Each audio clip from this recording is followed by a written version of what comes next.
Hideous Energy, episode 143. It's raining emotions. Are you emotional? No. Kind of. I was yesterday. You told Amanda earlier on your period this week. I kind of might be. I blew up on I wish we could know when our periods were. You mean like our bodies' periods? Like bros, like men. Yeah. Well, but we have periods. We right? have something like that. Men have some sort of cycle. Is it like that, or is it that only we don't have vaginas? It's like that because we don't have uterine walls to shed their linings. Is that what a period is? It is. I just thought blood appeared. That's kind of it. I didn't know it was a science. I thought it was like in Pacific Rim where that portal opens up. It's almost and like just that. kind of comes out of nowhere. You're halfway there. That's 50% right. Because I'm in the vagina and not like in the face or something. Well, blood is there, Okay. and it is out of the vagina. But I thought we have... What's our problem? No, I'm asking seriously. I am, too. It's not a menstrual cycle because we don't menstruate. No. So what is it then? It's just like your body resetting. Is that an urban legend? Maybe. Because people say, like, well, guys have cycles too. Do we? I don't know. I've always assumed that's real because I'm not a scientist. I believe a lot of stuff because I'm not a scientist, so I mean I can't know that. Well, I think I'm basing it off of hearsay, like rumors on the street. Yeah. Like street rumors. Every once in a while, I'll be like shooting dice. Yeah. Or like kicking cans over in the alleys. Oh, yeah, you got to make a living. Yeah, and fighting broken that bottles. Fights. Yeah. And somebody will be like, "Hey, you know that guys have a cycle, right?" They have very weird inflection. I was going to say the way you said it made it sound like there's a bicycle shop called Cycle Right. You know that guys have a Cycle Right. Yeah. Where do they sell shoes there? Cycle Right's the cheapest bicycles. It's like Cycle RITE. Cycle Right. This is Hideous Energy. It's a comic book podcast and we also specialize in crotch humor. Menstruation and cycling. Yeah. Both of the bicycle and of the menstrual kind. Menstruational kind. You can find us next week for a menstruational video. You can find us online at hideousenergy.com. We also have a blog spot. You can download us on iTunes, Facebook, Twitter. All of those places are Hideous Energy. What? That blog spot's a fucking joke. It's basically only there so that we can keep the feed open. Yeah. I wish there was a way, and I'm sure there is, but I'm not a scientist, so I don't know how to do it. Someone could tell you, and you would believe them. To combine those feeds so that everyone just got... If you were subscribed to the blog spot, or if you were subscribed to the fan-off feed... It's the same feed. It links to the exact same place, the exact same server. Okay, so what if we deleted the blog spot? It's a pretty Freudian slip. If we defeated the blog spot in battle, I believe. Hey, if we deleted it, would those people that are subscribed via that channel that we set up that still doesn't have art, would they not get the show anymore? I don't know. I feel like they wouldn't, which is why I don't think we should defeat it quite yet. I believe that you and I, were we to put our mind to it, could in fact defeat the blog spot. Actually, you know what? I bet if you deleted the fan-off one, it would probably work. Because the fan-off one links up with the blogspot one. Does it? I hope so, because it's the original one that we created. Poorly. The blogspot one? The blogspot one. Because it still doesn't have art on iTunes. Yeah, that's the one we created. Either way, if you're not subscribed, go do so. Subscribe on iTunes. There's 2 separate places you can subscribe, and it downloads from the exact same place. Maybe. Does this confuse us? Absolutely. Is it more complicated than menstruation? I can't really say at this point. At this juncture, I'm not willing to take a guess at that. There's probably more moving parts. To the blogspot or to the menstruation? To the menstruation, I would imagine. I don't think so. I would imagine that the human body is a much more complicated machine than a podcast feed, like an XML file. But again, we are not scientists. We can't know for sure. We can't. It's a waiting game. We can't know. If you also want to read some free webcomics, we make these for you. Go to supercutecomic.com. There are 80 free strips. We're on a sort of hiatus / figuring depression. Shit out. We're drinking a lot. We're having a hard time. But check it out at supercutecomic.com. We created a little pocket Muppet world there that you can bounce around in. And co-created with smile. artist Brent Hibbard. Brent Hibbard makes the drawings. He makes those drawings happen. He uses the drawings with his hands. So go to supercutecomic.com or follow it at supercutecomic on Twitter. I don't think anything's been tweeted from there for maybe 7 months. A lot of stuff doesn't get tweeted from that one. Ever, I don't even know. Every time I switch accounts on my Twitter app from my personal account to Hideous Energy, I'm always like, why is this super cute one open? I don't even know if it's on my phone anymore. I was like, we didn't even use it. We used it when New Comics came out, but that was it. I don't even know how many followers it has. Normally it tweets the... Why are we so bad? The Why do we Facebook suck so update. much? I don't know.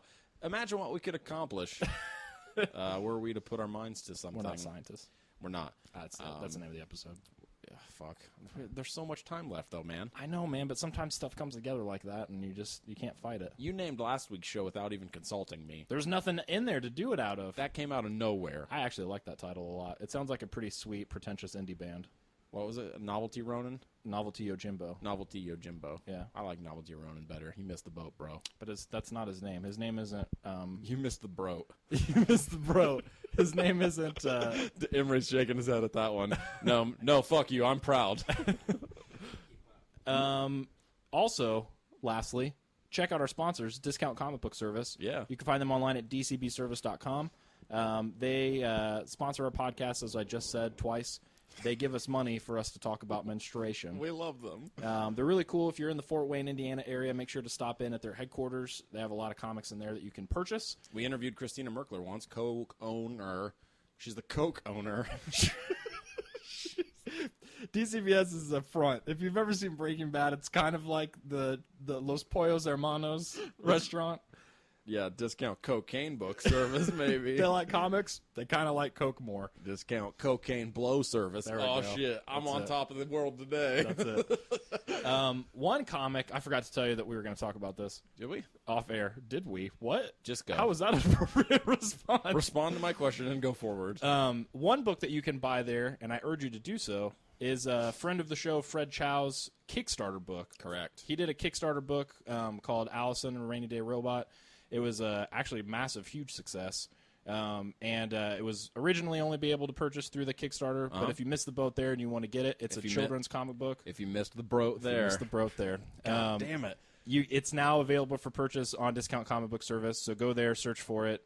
It's full color children's comic book. It's really awesome. There's penguins and robots. And Yeah, it's something you might not hear us talk about a lot, and by might not, I mean definitely don't hear us talk about all children's ages comics? stuff. Oh, yeah. This is definitely like a good, like, awesome children's comic book. Yeah. In the truest sense of that word, which will get brought up in our next segment. Thank you, DC, for the never-ending fountain of joy that you provide our show. Also, check us out on Twitter. Go to Hideous Energy. That's our Twitter handle. You can follow David's personal account. It's DC_Hopkins. You can follow my personal account. It's Austin R. Wilson. Follow Brent Hibbard at Brent Hibbard. If you follow our Twitter account, you might have seen today that my mom sent me a text asking me She did. why my dad said something about a bowl full of dicks. Sucking a bowl full of dicks. And asked me if a new episode was out. Yeah. To which I apologized and tweeted it. I'll follow our bro Emery. So if your parents are talking about dicks, it's our fault. Yep, that's true. Follow our bro Emery, more commonly known as Emergy, on Twitter at One Cheek Wonder. Spelled That's out. spelled the word one, cheek as in your ass cheek. And Kent then Blue just tweeted at us and wondered- said he laughed really hard at that. at the dicks thing. Yeah, this is live, man. This is live. I mean, right now it is Yeah. for you and I. That's it. Also, thanks to Emery, episode last, whatever one was before this one, 142. is on YouTube. If you are That's one of right. those YouTube people, We have a YouTube channel, we Hideous do. Energy. It's called Hideous Energy. So far, there's 2 videos on there. I'm not even subscribed to our channel. Are you? I am. I'm not. I just created a YouTube thing finally, so I subscribed to some channels. I'm subscribed to like 4 channels. So I'm doing a great job. I'm subscribed to almost 25 channels. I'm not. I'm subscribed to Geek and Sundry, Vlog Brothers, Yeah, Not Us, I am. some family of Mormons that Amanda told me about. What the fuck? That they have like, apparently they're awesome and have like a ton. They have like 14 million That doesn't subscribers. mean they're awesome. Well, no, like people like them apparently. Like Yeah. they're the Mormons we don't hate. It's what they're described as. I'm not really sure how to deal with that one. I'm just kidding. I don't hate Mormons. We could potentially have some Mormon listeners. Maybe Mormon has kind of turned into this. Like it seems Mormon? like Mormon. Yeah. Mormonism? Well, like, I feel like that one is not looked down on, but I feel like there's more, at least in my world, like through media and stuff, it seems like that one is looked at more negatively than Christianity. And I hate Christianity. I was getting ready Sorry, to ask. I hate Christians. I was getting ready to ask you, but are you approaching it from a Christian standpoint or seeing it through a Christian lens? No, I don't mean that negatively. No, I just mean like, well, like even their ad. This is a weird turn, but okay. Even in their ad campaign, like the billboards, They're ad camping. their ad campaign. Oh, The ones that look like it has pictures of people that say "I'm a moron" oh yeah. on them. It says "I'm a Mormon." Yeah. Like even those to me kind of scream like it's kind of like how we are with comics, where we're like, "Hey, I read comics. Please." But I'm normal. I'm normal. Like, I'm not Big Bang Theory, Sheldon, whatever his name. Yeah. Like, I'm a normal dude. Yeah. And to those, I always feel like they're trying to recover almost from, like, I don't know if there's always been backlash. Has there been? I don't think so. I think they suffer Like the just Book of Mormon musical, obviously. I think they suffer just as much as other religions do as far as being perceived as crazy, unfortunately. Or fortunately, I guess it kind of depends. I don't think it's as much. I think Scientology probably gets the brunt of it. Oh, no, they're leading the pack, definitely. Yeah, I think they get more But hate. I think the Mormons are bringing up the second place, maybe. It's weird because I hate most people, regardless of religion. Yeah, but you also hate organized religion. Yeah, I do. I think we could talk about it further, but not today. Today, let's talk about DC. The worst organized religion of them all. Topic Thunder. Hell yeah, DC. We're so happy that you're around. If you're a follower of the Church of DC, I hate you more Take that back. than the Christians that I hate. Take that And back. I am a Christian, You are. yet I hate them. I wonder. And yet me. I want people to understand that you're telling the truth when you say you're a Christian. Oh, I am It's telling not. the truth. It's not a joke. No, we should have a conversation about it sometime because we talk about it. Not a lot. And But well, here in recently, in passing, we like have talked about it, references. but not today. It's very layered. Because today we're going to relay some news to you that was relayed to us, that was relayed to them. It's it's a very Inception-like news day. It also could be not true, or not true to the extent that I thought about that. Okay, so Paul Pope did The Dark Prince of Comics. The Dark Prince of Comics. No one has better or more visible chest hair in comics than Paul Pope. We didn't make up that name. Sadly, I wish that we had christened him with the title of the Dark Prince of Comics, but I think that was IGN. It's on the cover of the Batman Year 100 trade. Let's call him the Ichabod Crane of comics. the time-traveling Ichabod The Crane of Johnny comics. Depp of comics. What does that mean? That he loves France and Weird hats. that's all it is? And wristbands. He doesn't wear hats, though. How do you know? Every time I've seen him, he makes it a point Asymmetrical haircuts. to show off his mane of hair. Can you have a mane of anything else? Sure. What? Is it mane because it's made out of hair, or is it mane because of where it's at? I don't know. Is it based off location or content? Oh, it's okay. I don't know. I'll find out. I can't. You're not a scientist. I wouldn't expect you to know. I'm very sad that I can't help you out with this. No, You see my question, though. I see. What? It's very specific. I don't feel like it's that unreasonable of a question. What makes a mane? Right. Is it location or content? It's not crazy to wonder. Okay. It's not crazy. I don't think so. No, Paul Pope really likes leather jackets. Did you just read the sentence "mane of pubic hair"? Because that's, I think, what Emery put in my face. Oh no, I He didn't. Googled mane of hair, and mane of pubic hair is the fourth one down. Well, I mean that's still hair. Yeah, but that's not based off location. Immediately, does that again? Based off of that, we would assume that a mane is based off of content, not location, That's true. right? Potentially, that is the internet. I mean, not potentially if we accept that. I guess if your face is your crotch, then in that case, we got to Get on that, Emery. We got to keep moving. So, Okay, Paul Dark Prince Pope. of Comics, Paul Pope, whatever you want to call him. Good artist. He's a good artist. He is good artist. He's a good artist. He did a conversation with Gene Yun Lang. He had a conversation. Did I say did? He did a conversation. But it almost seemed like it was that, though. It No, I wasn't think- like I they think- had a conversation. no, I It was think- like they performed a conversation with each other well, maybe at San Diego. He did some kind of thing with Gene Lewin. Is it Lewin? I think so. Yang. author of American-born Chinese. American-born Chinese. Is it? I thought that was Derek Kirk Kim. Nope. That guy is something. He did something with Gene Yeah. Yang. I forget what they did. Derek Kirk Kim did Tune. Experts, Praxis and Allies. Yeah.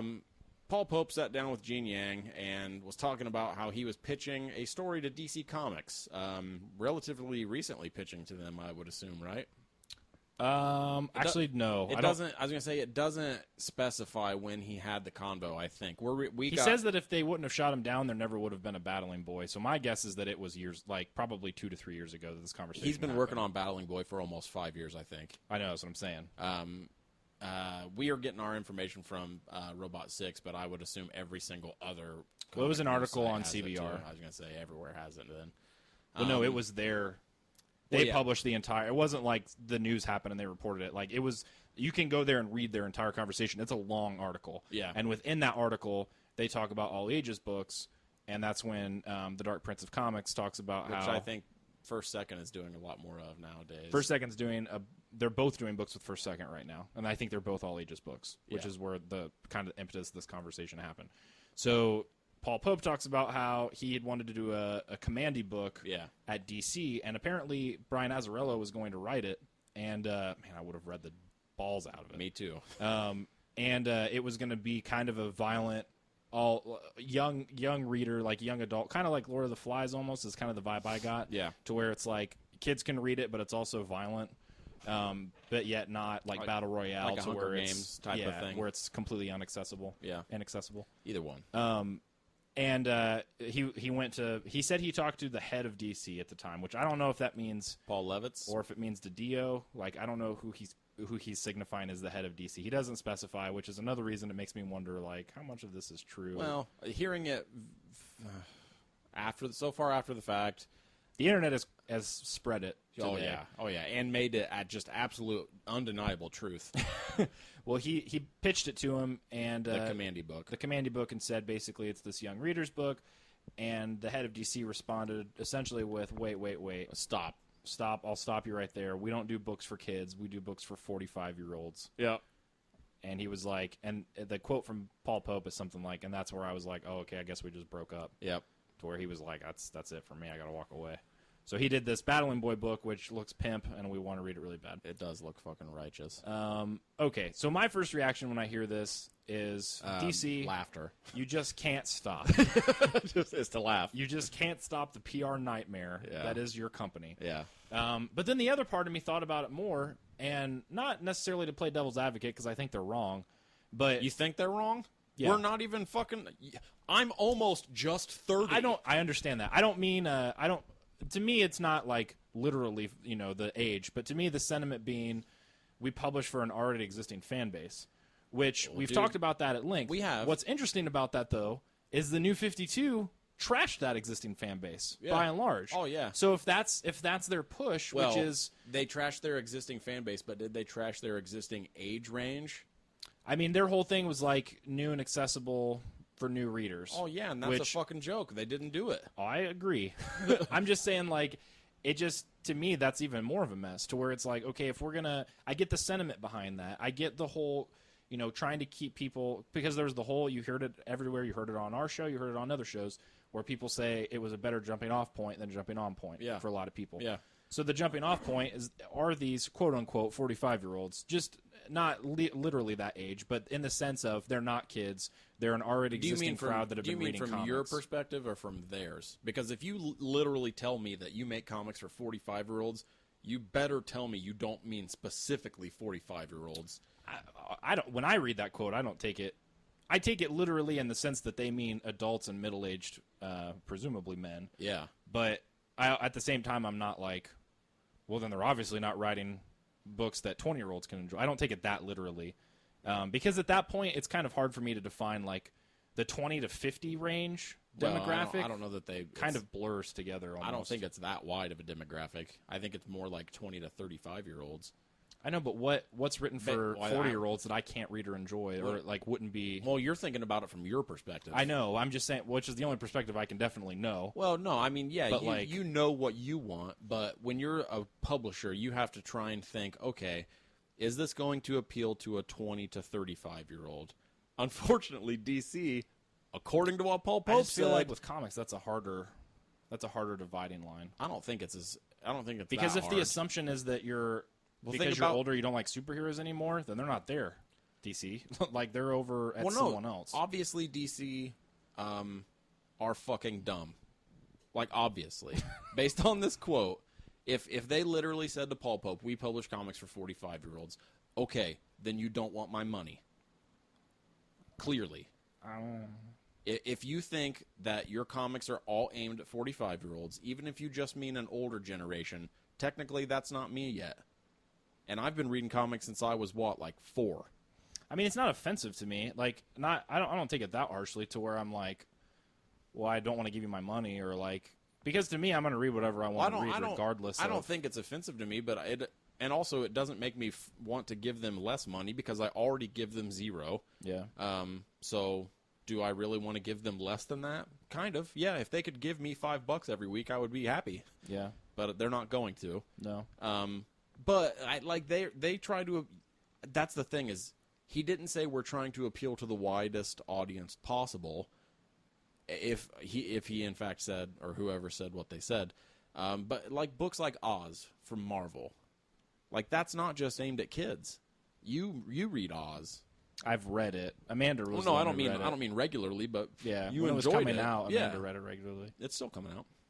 Or yeah, well, I guess when we were buying it regularly. Well, like that book appeals to a very wide range of people. Well, the whole thing is stupid too because DC does children's comics. Some, yeah.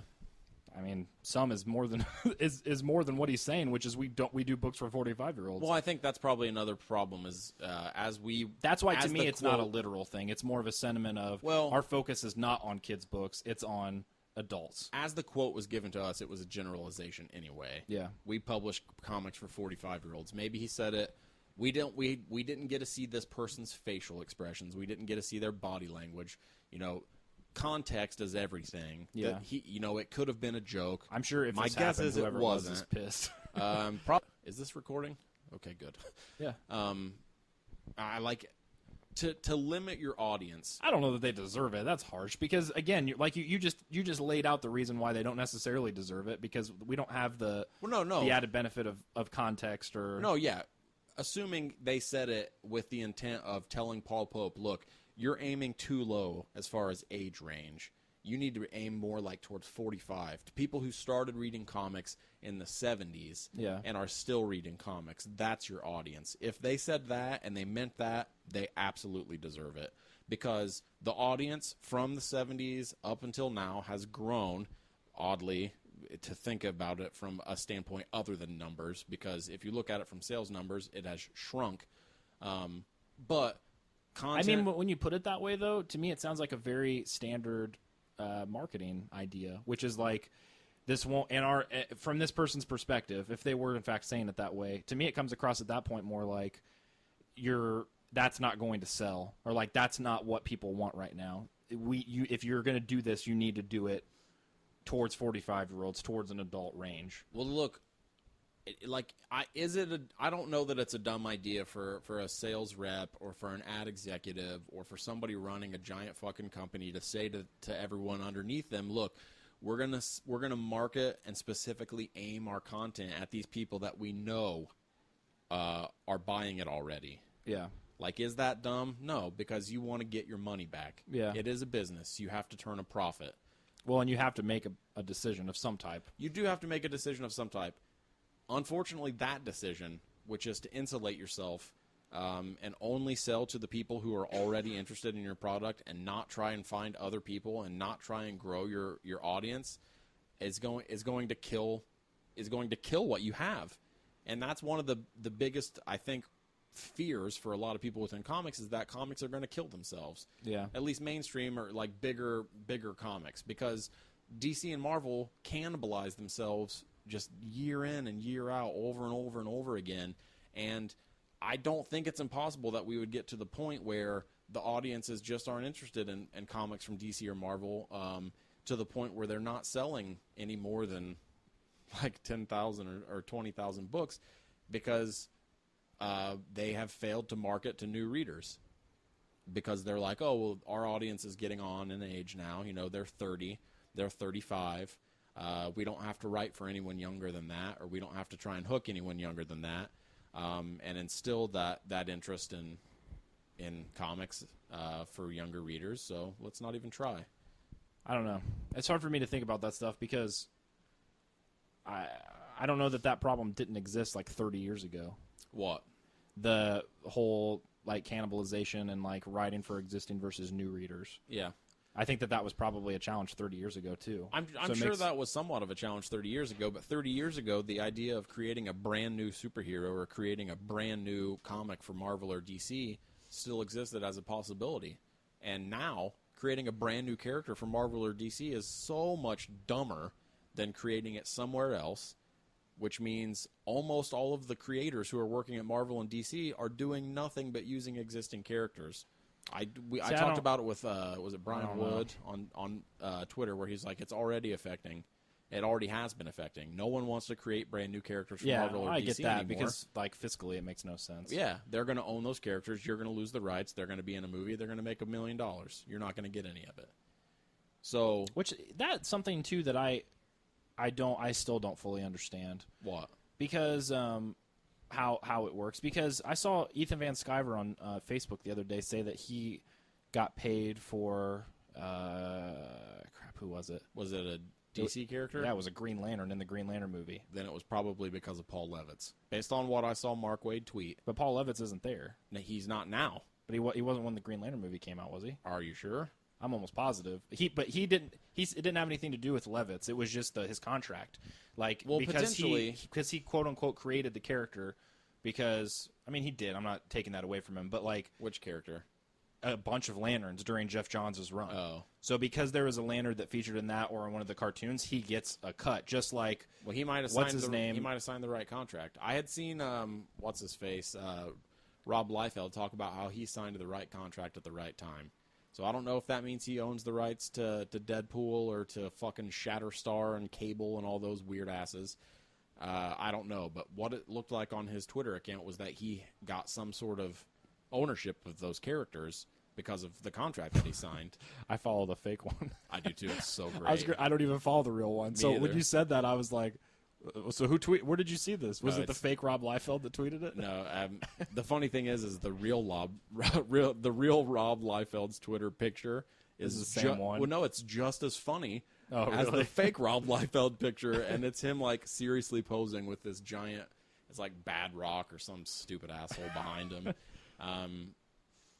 He might have gotten ownership of those characters. I don't know. So Van Sciver might have signed a contract to have those characters, him have some sort of partial ownership of them. Or it was Paul Levitz. I don't know. Because Wade was talking about on Twitter when it was Man of Steel, when the Man of Steel came out, he was talking about how Paul Levitz paying people for characters that they had created appearing in movies was just something he was doing because he was nice. Right, and that's why it wasn't contractually obligated. I know, and that's why I don't think this was Levitz, because the way Van Sciver said it is that every time it happens, like it's if that character appears in a medium, in any kind of obviously probably not comics, but like any like animated features or movies or whatever, like he gets a check. You know, I wouldn't be surprised if that was just a special contract deal they did with he and Jeff Johns, because there's no way to know. Before those guys were on Green Lantern for Rebirth, Green Lantern wasn't even as close to being as popular as he is now. Yeah, I know. He was a popular character. But you hear about that stuff where people get a cut within Marvel or DC, and it always surprises me because I'm always like, I thought that we all hate Marvel and DC because they don't pay their creators for anything. It depends on who you're talking to, but yeah. Well, I know, but just like what seems like kind of the general like Twitter consensus. Did you see that thing about the writer of Two Guns? Yeah, talking about his huge payday for them getting the rights to the movie. Stephen Grant, is that I think so. I saw a lot of people online talking about how by omission in the article that everybody was talking about, where he was revealing not how much money he got, but that he had finally gotten this huge amount of money for this project he'd been working on forever. Didn't say anything about the artist getting a cut of it. So people were saying by omission, that means they think that the artist didn't get any of that movie money, which pissed a lot of people off. Obviously, I don't know if it's true or not. That's what I'm saying. Like, no one does, so... Well, I mean, some people do. Well, I mean, like, the people that are saying by omission, that means this. Oh, yeah. By omission means we don't know. Oh, yeah. Well, yeah, just because the information is not there doesn't mean that the artist didn't get any money. Yeah. I can see their logic, but it's a logical fallacy, unfortunately. I think probably, based off of what I've read, my guess is that the artist didn't get anything because what I had read is that script and that concept had been around for a really long time. Really? So you Like think what, he years. was, like, tossing it around as a film project first and then made a comic? It sounded like it was comics first, but it sounded like it was an unpublished script for like a decade or something like that, and then finally he settled for Boom to give him not that great of a deal. Basically, that's always the context I read it in, which was he got paid almost nothing, but the thing was if they ever made it into something else, he would get a significant cut of that. That's the article I read, which was like the LA Times, or I forget what the article people were talking about was. Yeah. So I don't know. It makes me wonder if that. I don't know. I wonder if they had. There's no way to know. No. Like that stuff's interesting to me, which leads into the next topic at hand, which is stupid, and I don't know how much we're going to talk about it. Probably not a whole lot. Who was the dude that said it originally? That started it off? I don't remember. It's been a long time at this point. It's been like 4 days. What are you talking about? I've been following this shit on Twitter for like 2 months. This writer-artist stuff, this happened this past week. Man, I've been seeing this shit a lot. Well, yeah, I mean, the argument's been happening since the dawn of comics. But... Well, yeah, but here recently, it's seriously been like 2 weeks. People on my Twitter feed have been arguing about who's more important, artists or writers, which is so fucking ridiculous. That's not even what I'm talking about. I'm talking about when this dude... Well, that's part of it. Yeah, but not what I'm talking about. This dude on Twitter talked about not paying artists if it's creator-owned work. You're referencing something specific that I don't know. Really? Yeah. What? You haven't heard about this? No. This has been everywhere, dude. This is what I thought we were talking about. I was talking about everyone on my feed. That's been brought up because of this. Oh. It's basically, and I'm trying to find the article right now. I know it's on Robot 6. And I saw it before it hit. I think it was David Brothers got in the conversation, so I swiped left on Tweetbot so I could see the conversation. Sure. And I was reading it before. I didn't think it was going to hit. We're waiting on our Tweetbot money. I didn't think it was going to hit like news sites, but it did, and then it started from there. It kind of spread. I was going to say, I'm sure it went fucking crazy after that. His basic point was if it's a creator-owned book. Okay, here it is. Jeremy Holt, that's his name. It was this past Wednesday, so it'll be a week ago today when this episode comes out. He tweeted, "I don't believe in upfront pay when producing creator-owned comics. Corrodes the team." He went on to tweet more. "From my experience, artists mostly interested in pay don't truly care about the project. It's not that I refuse to pay artists. I can't. If they want to work on spec, that's their prerogative. Paying collaborators have never yielded the results that I want. Last time I did, I was left with an incomplete project after spending $2,500 as the artist went MIA. Paychecks can't be the goal. Artists I've worked with that only want money never spent the time to collaborate on the project. They more often than not were juggling other paying gigs to make more money, and our work suffered." Joe Keating replied, "You're a good dude, but if an artist getting paid is killing their interest in your work, maybe the problem's with your work," which is kind of aggressive. Sort of, yeah. Paul Aller tweeted, "All I know is if my doctor really cared about curing disease, he'd stop charging me."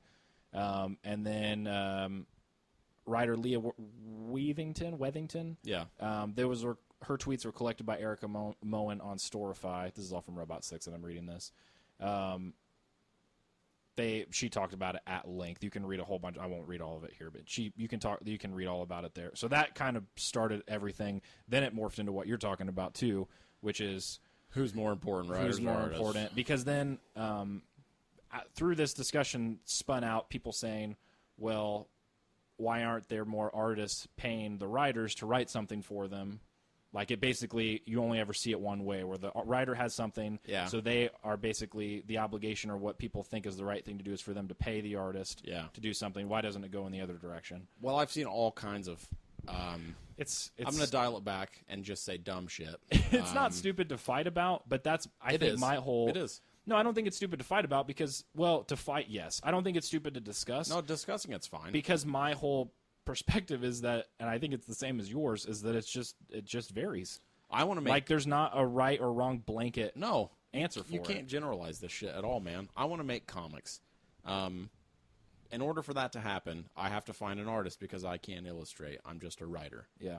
Now, if that artist knows up front that I can't pay them but still wants to work with me because of the project, that's awesome.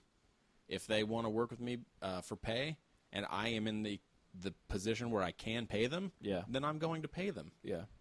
It's like Six Barrel Shotgun. None of us got paid up front for that. It's a very short comic. Yeah. Maybe 10 pages of actual story, actual comic book pages. None of us got paid up front.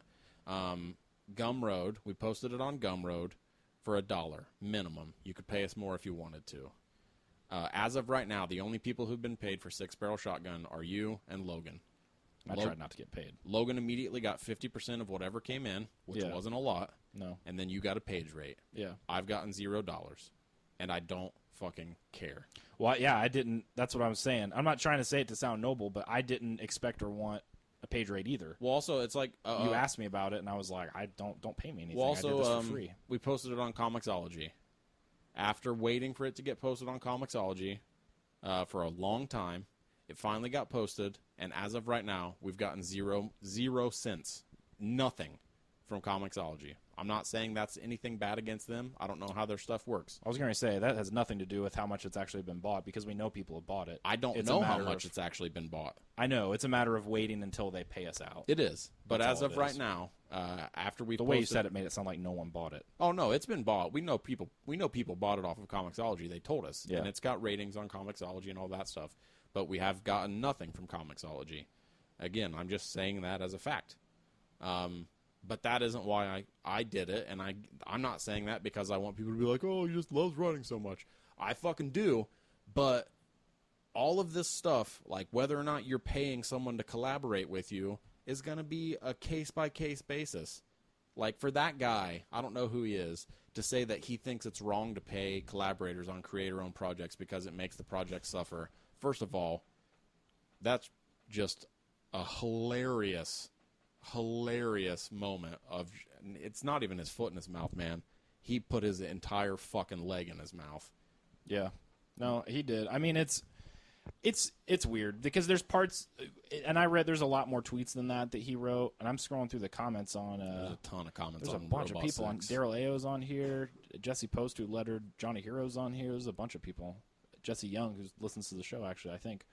Man, there's a ton of people. Paul Story, Justin Jordan, Tom Spurgeon. I'm going to have to read all this later. I understood, in some of his tweets, I understood what he was saying, but at the same time, I was just like, you're saying this with such certainty and conviction, dude. Like, how can you not be surprised you're going to get blowback from this? Well, not only blowback, but... like saying that they're not as interested if it's paid work. Yeah. Like, what? How do you not think that's going to piss some people off? Because how many people on Twitter that interact with you or that are following you or are going to spread this are immediately going to be like, are you kidding me? You know how much I cared about, fill in the blank project that I got paid for? Yeah. Like, it's not just paid work all the time. Oh, like, no, where it's just... It's just like somebody saying that Dan Slott doesn't love Spider-Man. Yeah. Like, you might dislike what he's doing with Spider-Man, and you might dislike it because it sucks. But...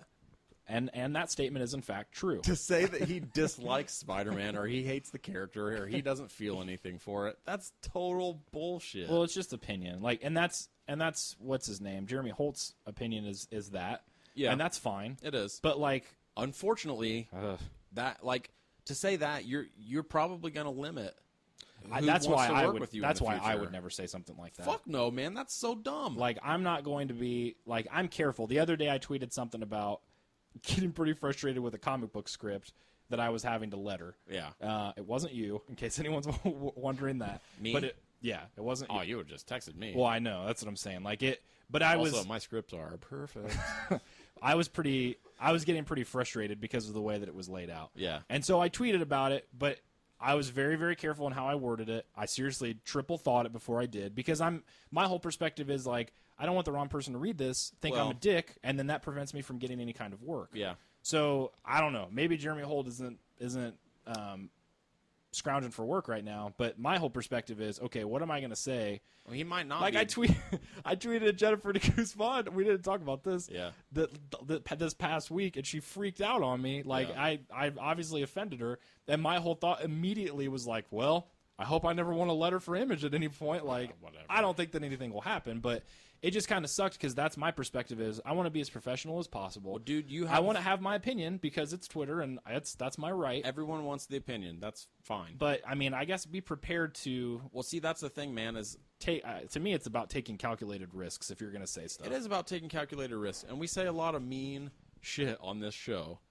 Well, yeah, and I would say about 98% of that is joking. Well, a lot of it's for hyperbole, but also, like, comedic effect. Jeremy Holt, to say this shit on Twitter, I don't know, man. Like, my goal is to make as many comics as I can and to get them out to as many people as I can. Yeah. And like I just want to make comics. Like I said earlier, if somebody wants to do it for free, that is fucking awesome because I have done it for free and am still doing it for free. Well, I get that. No, that is one thing to where I would have an opinion that falls pretty firmly in one camp, which is just the whole thing of like don't work for free. No, to me shut doesn't up. make any sense. That's total bullshit. At the very least, if we want to put it into context, when you're starting out, Yeah. because Well, I think saying don't work for free is ridiculous. Saying don't always work for free Right. is much better. there's for me like trying to get lettering gigs, no one's gonna pay me. No. like I'm nobody. Like I'm getting paid stuff now a little bit, Yeah. but it's because I have existing work and I've made contacts. That's it. And the only reason I have existing work and made contacts is because I did work for free to make those contacts. Literally, Andy Kirby to the zombie anthology guy, and I'm completely forgetting his name, and I feel like a dick. Yeah, You're a dick. And then to Darren Davis at Blue Water. Yep. And then stuff through the show and through you and whatever else. Yeah, I was first. Fuck you. Okay, that's mean. How about that? So like How about fuck off? all of that stuff happened because I was lettering for free. Reproduct. Yeah, not just reproduct. But yeah, and you were writing all the stuff for free. And Logan, well, yeah, I mean, and Logan was drawing the stuff for free. Oh, yeah. Logan hasn't gotten paid any money, but he knew Yes, that he has. going in. Well, yeah, now, but like for No, I paid Logan. you didn't pay him any money up front because you didn't have any. Not up front. I gave him $50 once. I did. I gave Logan $50 I know, once. I believe you. It just sounds funny because you're like, no, he got paid up front. I gave him $50. No, it wasn't up front. It wasn't. He had done work, and then I was like, I can give you $50. So I gave him $50. So far, and again, I don't give a shit, and I'm not saying this to put myself on some fucking hill above everyone. The only person who has never been paid for any of that stuff is me, and I don't fucking care. No, you've been paid. For what? Anthology. No. I mean for everything else. I have been paid for one script. I just mean for writing, yeah. Once, yes. Yeah. It was great. Yeah. I bought some gas and some food with it.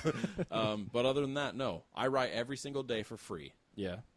And I'm going to keep doing that until I don't have to anymore. Justin Jordan posted a bunch of stuff that I thought was really interesting on Facebook about all this stuff, where he was talking about how he was talking about working for free still. Yeah. Like this dude, writes some of the one of Image's. Yeah, it's one of their bigger sellers. Yeah, it's not at the top of the charts or anything, but it's a big book. Luther Strode, people know it. Yeah.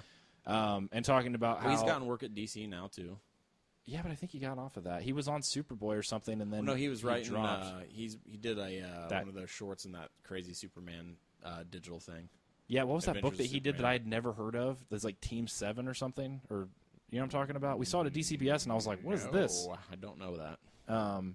Anyway, he was talking about how like if he were to pay up front, he broke it all down to where he was like, okay, let's say I give Tradmore this page rate for illustrating it, and then I give this the colorist this page rate and the letterer this page rate, and he said, and all of these are pretty not like horrible, but like lower end page rates. Yeah, and then it does this or it sells this many stuff. Like I can't afford. Like there's no way I can afford to pay everyone out of pocket. Like we had to basically do this stuff for free, and then wait to see if it was successful. Right, and we split but that's the thing. And Anthony Johnson wrote a thing that you emailed to me On today that I Tumblr. thought was really good, where he talked about basically if you are working for free, that should go without saying that the writer and the artist own 50%. Oh yeah, each. as soon as the money comes in, you split it. Right. Like. That was kind of surprising to me that they're not surprising in the sense where I'm like, I thought all people were good and nice and morally straight and narrow, but just in the sense where I was like, man, that sucks that there's people out there that are like, it makes sense. Like the writer or the artist would try to keep all the money. The way I thought about it was, Chris Eliopoulos sent out 2 tweets. He was talking about how comic book art without words is just pantomime. Yeah, I like that, but at the same time, I was like, it sounds like you're trying to get yourself quoted here. Well, no, I mean, sounded like a quote. Well, he didn't just talk about the words, because he said a script without art is just words, and then like prose or something like that. And he said, "You want to know who the most important person in comics is? It's the reader." Yeah, and I was like, "Fuck yeah, man! Yeah, that's exactly right." I don't, but like, if I write a script and no one draws it, the thing that sucks to me about this is that nothing. There's so many people trying to like throw this stuff out there as advice to new people. Yeah. And my whole thing is, if you're going to be logical and smart and cautious about this stuff, it's that you thoroughly look at whatever decision you're about to make, understand what you're doing, and understand what that means, and then decide whether or not you want to do it. Be an adult. Right. Like it makes, and I posted on some Facebook group about that exact thing where I was just like, this is simple. If you don't feel comfortable as a writer or as an artist or as a colorist or as a letterer or whatever, if you don't feel comfortable with what's happening, don't do it. Oh yeah, if you don't want to do free work, don't fucking do it. No.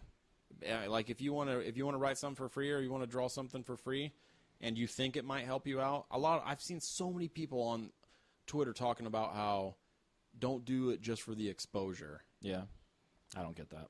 Like it's a generalization, right? If you throw some context on there, well, yeah, like if somebody is like. If somebody approaches Brian Lee O'Malley and is like, it's going to give you great exposure, that guy's going to tell you to fuck off. Yeah. But if somebody comes to me and they're like... Well, and he should. Well, I mean, that's a situation where, he shouldn't work for free. But, like, let's say fucking, like, BuzzFeed came to me and was like, do you want to write an article for BuzzFeed? It'll give you great exposure. I'd be like, you're right. It will. Yeah. Do you know how many more fucking people you guys get to a day than I see in a month? Yeah. Like, that would give me more exposure. Yeah. I think the thing that will eventually become hard is... that it's hard for me, and I think will be hard for you too, is trying to not undersell, but like when Amy Gaskin hit me up about Razor Bloom, my whole thing was like, I'll do it for free. Yeah. Like I don't worry about it. Let's make a comic. Yeah. But she was like, don't sell yourself short. Like, tell me your page rate. Blah blah blah.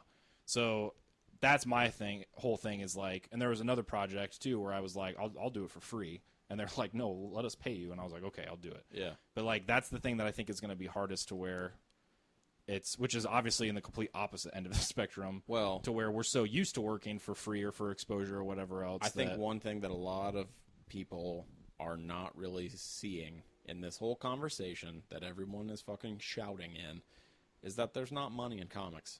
No. There's not. If you want to get rich, go somewhere else. I was going to say, I'm talking about a handful of things that I'm getting or have gotten paid for. I worked 8 hours today at my job. Oh yeah. Yeah.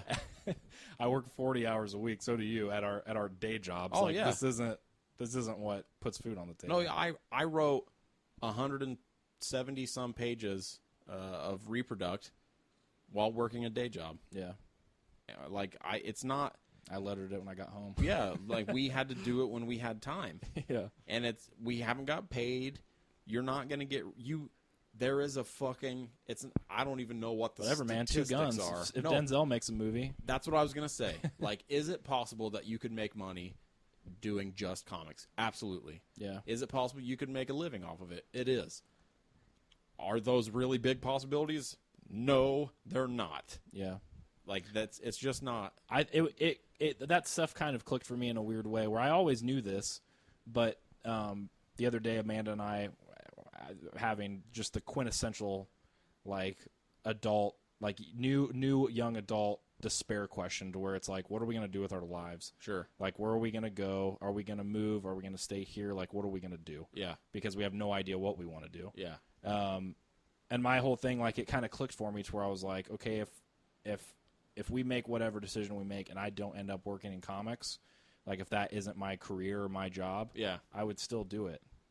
Like letter comics. Yeah, like I would still do it. And I kind of already knew that, just like you would write. If you didn't end up doing it professionally, you would always write. You mean like I have done for the last 10 years? Well, no, I know. I'm just saying like, because I'm saying like in the future. Like if I look back at the end of my life and I'm like, I never did that professionally, I know that I still would have done it. it still would have been something that I continued to do. And whether or not that was I on get the it. side or 100%, whether man. it was free, Like, it makes perfect sense to me because like it clicked. as a 20-year-old, I thought I would have a book published by now. Yeah. I thought I would have a book published fucking 7 years ago as a Yeah. 20-year-old, and I don't. And back then, I would look at that as a failure. Yeah. I failed. Now, as a 29-year-old, it's not a failure. Oh, 22? That was like crazy. Like, Well, no, how I many mean- people get books published at 22? No, that's the thing, though, man. Yeah. Is I was talking on Twitter with Amy about crazy. it, about comparing yourself to others and seeing someone else's trajectory of success and then putting it side by side with your own trajectory. And that can be a positive thing. You can see that and get some kind of push out of it. But I almost always use it as a negative. Yeah. I almost always look and be like, oh, that Christopher Paolini fucker got a novel published when he was like 17. Yeah. And it pissed me off. And that is an absolutely, like, just ridiculous example. Yeah. Like, that's not the norm. Right. And those books aren't good. Which They're not terrible. they are. How many have you read? Just the first one. I didn't like it. But, like, I would do that. Like, I would compare myself to that. And I still do it to this day, and it's something that I fight against very, very hard because you can't do that. Like, Yeah. It's such a fucking, like I said on Twitter, it's a fucking fool's game to look at someone else and be like, well, look, that guy or that girl succeeded by this point in their life. And I believe that I'm a better writer than them, and I haven't. Yeah. It's not that cut and dry. No. But Well, I think that's the wrong. Yeah, that's the wrong way to look at it too. In Well, it terms of is. like saying because yeah, you can definitely look at something and think that you write better than that or you draw better than that, but that's just gonna poison you. I don't mean you. I just mean. well, in no, yeah, general. that's why I battle against it because I don't want it to be like I don't want to turn bitter. To me, it makes me guilty. Like that's the feeling I get. Like when I Yeah. saw Josh Trask Yeah. and Max Landis, How old they were when they did Chronicle. I was just like, I need to do stuff. Yeah. Like Well, see, that's how they're barely older than me. that's how it can be good because you can push yourself when you're like, well, look what they're doing. I need to work harder. Yeah. And I think that's a valuable I'm not doing experience. enough. But when I look at like with the Christopher Paolini thing, that was me being a dumb 20-year-old. Yeah. But you know, the older I get, like I'll see. I saw that Woody Allen shot his very first scene in a film as an actor. This was before he ever directed anything.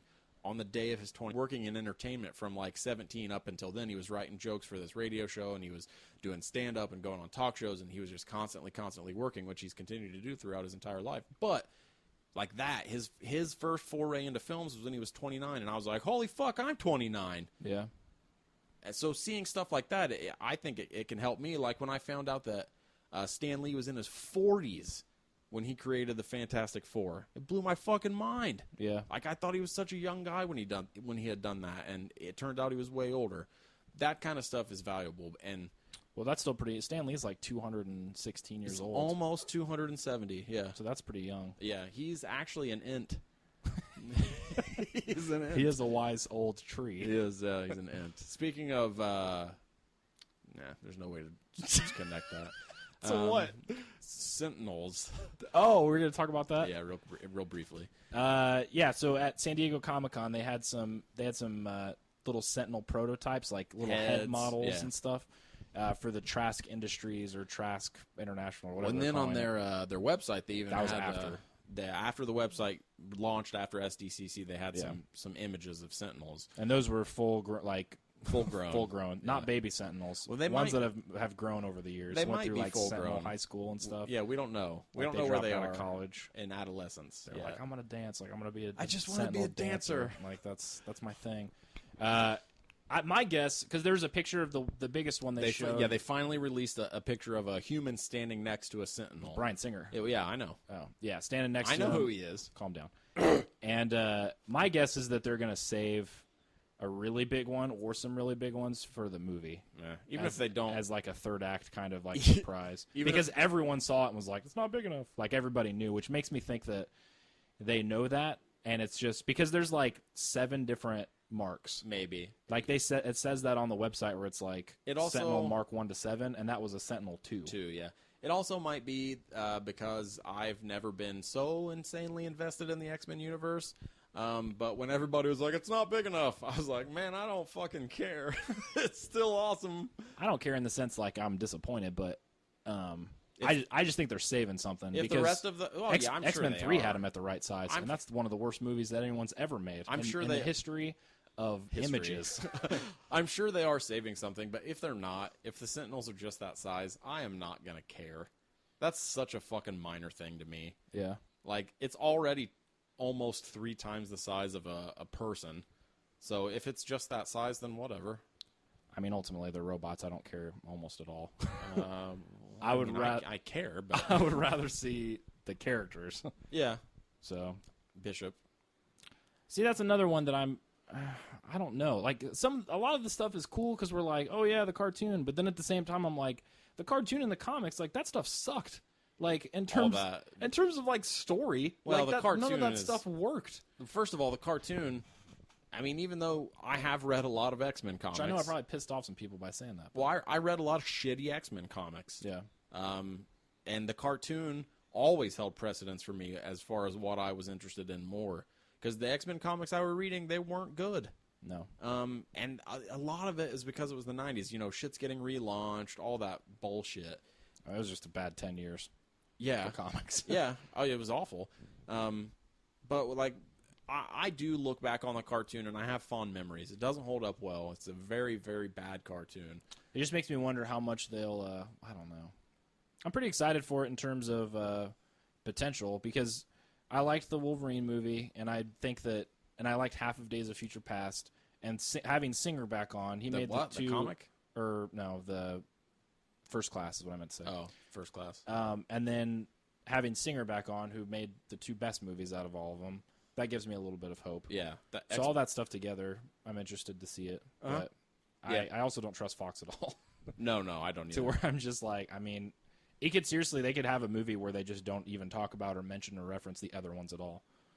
Any of the other movies. I believe that's a possibility because it's all. I think they're not even a possibility. Like it could happen, well, but I mean, like I would say like 30% chance that they'll just not reference stuff. Maybe like 45, man. because a lot of the other movies just ignore stuff. Well, when they made First Class, they basically just fucked that timeline all up, just all the pieces. But it was before that though, because X-Men Origins, Cyclops shows up in it as a kid. It's set in like the 50s. I forgot about that. Like there's a bunch of, and I think a Storm in it, or she's in a deleted scene or something. I forget.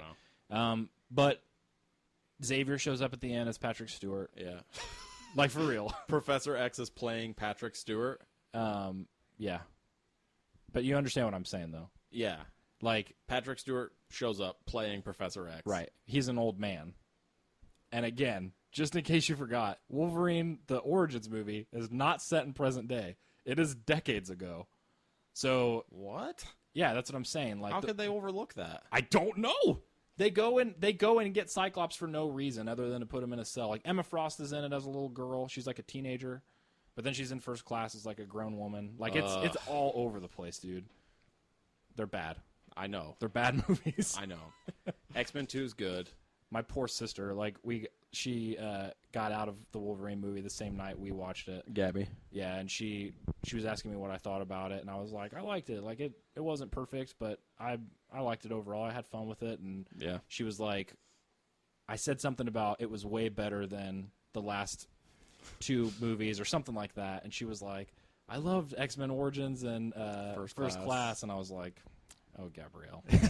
She's 16? It's time. 17. She's getting ready to be a senior. Yeah. She's 17. I was like, it's time to just re-educate you on what is good. It's like thinking about you going to see the first Spider-Man movie. Yeah. Like, you thought it was like Orson Welles as Spider-Man. It's like Citizen Kane. Well, no, it's weird because even when I was like 13, I was like, this movie's great, and I'm going to see it 5 times in theaters, a promise which I did keep. I believe you.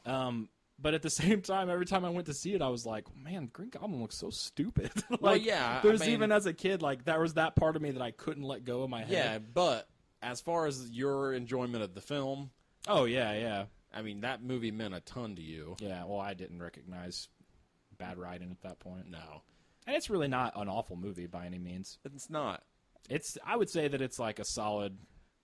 I would give it like a D plus. Really? Maybe like a C Yeah, minus. I'd give it like a C. Like it's not terrible, C but minus maybe. in terms of where we were at, Oh no! At the time, it's the world. Oh yeah, it was a fucking like it was a diamond. perfect. It was a diamond in the rough. Like it came at the right time. Oh, yeah. They hit so many of the notes in ways that super movies hadn't been hitting. Oh Like, yeah. But then after you watch it now and you're like, we have the Avengers now. Hawkeye's in it. Like, who's Hawkeye? Yeah. Oh yeah. And you look back at it now and you're like, is that Macy Gray? Is Macy Gray in this movie? What the fuck? Hal Sparks? What the fuck is going on? Read 'em and weep. We're going to talk about comics and probably disappoint you. I hope you are ready for some deep, deep discussion. That's what I always say to Amanda before sex. I'm like, we're going to talk about comics and I'm going to disappoint you. Disappoint you. Yeah. Look, man, you're having sex with the wrong person then, because with me, that shit's not going to be a problem. It's going to be fun every single second. First comic up today is Burned the Orphanage. This book is out today from Image Comics. We're going to spoil it. Yep. We're going to spoil the fuck out of it. My guess is also not like it. It's not going to be flattering. Okay. I was actually pretty excited for this book. It's co-written We love Cena Grace. by Cena Grace. He's actually been on the show. Might And- listen. Not going to want to hear a lot of this, is my guess. Cena Grace co-wrote it with Daniel Friedman. Cena Grace illustrated it. John Rauch colored it. Russ Wooten of Walking Dead fame Lettered it. lettered it. Wait, did Cena do the cover? I think so. Looks like him. Yeah, that's See, him. because I thought it didn't look like him. That's his art. Yeah, it's a little tighter than Well, it usually I really is. like It's got it. some thick lines. I think the cover's awesome. Yeah, it's a sweet cover, and for Very the most part, eye-catching. within the book, I liked the art. There's a couple places where it looks like he forgot to ink portions. I said for the most part. There's parts I don't like of the art. It's probably like 80% of the actual illustrations I'm a fan of. Yeah. Storytelling wise, not really a whole lot of experimenting going on. It's a tough book to really, like, not fairly, but it's one of those books where you're like, okay, the goal here was like fun action video game. Yeah. Like there is a plot in the sense of like a video game, a side-scrolling beat 'em up. Well, no, it reminded me It a lot pulls of from Streets of Fury. Fists of Fury. Streets of Rage. Streets of Rage. Streets of Rage, you're right. But that's not even the one I'm thinking of. The one I'm thinking of is Final Fight. Final Fight, Bad Boys. What, Bad Boys. The movie? Bad Dudes, sorry. Bad Dudes? You never played Bad Dudes? Never. Bad Was it on Sega? It was an arcade game, but I think they ported it to this like little handheld, like Tiger. Remember those Tiger handhelds? The LCD ones? Yeah, I think my cousins had Bad Dudes, the handheld. I mean, it's right there in the title, man. Yeah. Which, seriously, You mean quality? Yeah, this comic, it's along those lines where it's like... Well, no, it pulls from Final Fight by far the most. Well, the character designs are from Final Fight. I'm pretty sure the part where he kicks that guy's head clean off, it's not clean technically. There's a lot of blood. Yeah, and it's pretty jagged. He rip kicks a dude's head off. Well, he does, which is a very. I'm proud of that terminology. It looks like that sounds like a '90s phrase. Rip kick. Yeah, that's not just a normal kick. That's a band. Rip kick. Yeah. No, it looks like a move from. It looks like something Guile would do.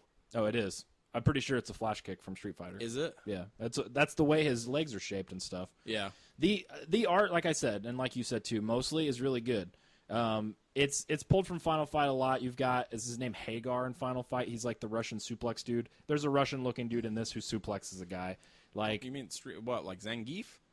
No, dude, Final Fight. Zangief would tombstone pile drive people. Yeah, I'm not talking about that. I'm talking about Final Fight. What now? Do you remember in Street Fighter Alpha and Street Fighter Alpha 2, there's a dude named Guy? Yeah. He had a red suit on. He was from Final Fight. I don't think I played Final Fight They as brought much him as you over. did, apparently. It was basically Street Fighter, but side-scrolling beat 'em up. Yeah. Like, it was also Capcom. Like, it was Yeah. It was that game. That's what this pulls from. It's one of those books where it's like, well, here's our tribute to, like, side-scrolling action 90s video game stuff. Goofiness. And in that sense, I think it succeeds. It succeeds in not being serious. Right. But I think where it fails is it doesn't establish. I don't think it established the tone quick enough for me to latch onto it as being a piece of ridiculous Me neither. Over the top action. Well, and my whole thing was when I got to the end of it, I was like, that wasn't a one-shot? Yeah, it's part 1 of 3. Yeah. I was like, what are they going to do? Well, also, it's long. It's like 40 pages, maybe, the entire book. Yeah, it's something like that. It's published by Image, so we get it through the FTP, so we got it for free. There's literally a side-scrolling shot where the word fight is in the middle of the panel. Well, see, that's the thing I was going to say, too. Part of it, at least the panels that are drawn like a side-scrolling beat-em-up, I felt bad for Cena Grace because I bet when that issue of Hawkeye came out, he was like, you got to be kidding me. Yeah. Because Fraction and Aja just did that. Yeah. So, and I mean it was in their Christmas issue. Like so 6 issues ago. Yeah, it was 5 or 6 issues back.